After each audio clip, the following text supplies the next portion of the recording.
Are you curious about why cuddling after sex is such an essential and satisfying experience?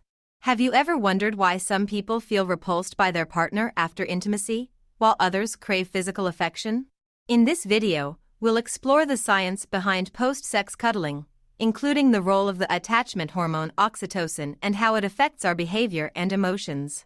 We'll also discuss the potential risks of engaging in sex under certain conditions and provide tips on how to fully enjoy the intimate moments with your partner. So sit back, relax, and discover why cuddling after sex is not only good but also essential for our mental and emotional well-being. We have previously explained the mechanics of sex from a human perspective, noting that it is primarily meant for reproduction. Furthermore, we mentioned that after the act, our bodies release a significant amount of oxytocin, which is a peptide hormone known as the attachment hormone or maternal hormone. This hormone is particularly potent in mothers and fosters a strong bond between them and their children.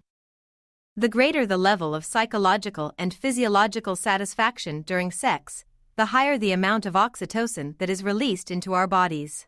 As a result, we feel compelled to demonstrate positive behavior towards our partner, as this hormone necessitates processing and implementation. For some, this may involve expressing their feelings and emotions through verbal communication, while others may prefer visual displays of affection. However, as with most other social mammals, our positive emotions are typically conveyed through physical touch. Consequently, embracing each other after sex is a wonderful, beneficial, and enjoyable experience, regardless of whether it is with a long-term partner or not. Neglecting this surge of oxytocin would be a missed opportunity. As professionals in the field of sex, we strongly recommend that you identify any internal barriers that may prevent you from fully enjoying not only sex but also its aftermath. And here's another thing.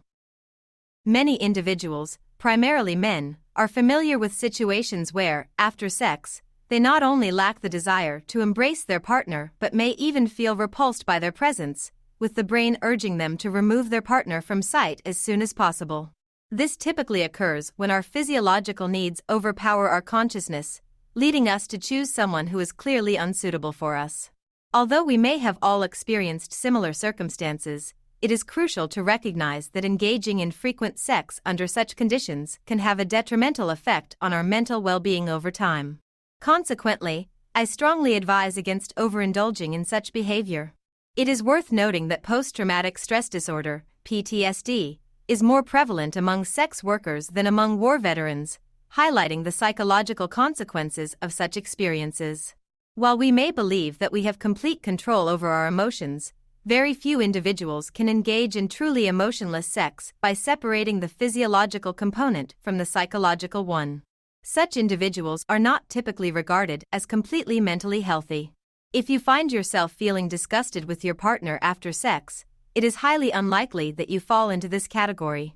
In such situations, it is better to resort to masturbation rather than subjecting yourself to the risk of damaging your psyche.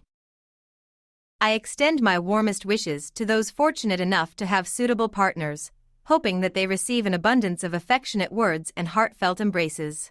Postscript: a note to all women: if you feel that your male partner seldom embraces you, the solution lies in your hands.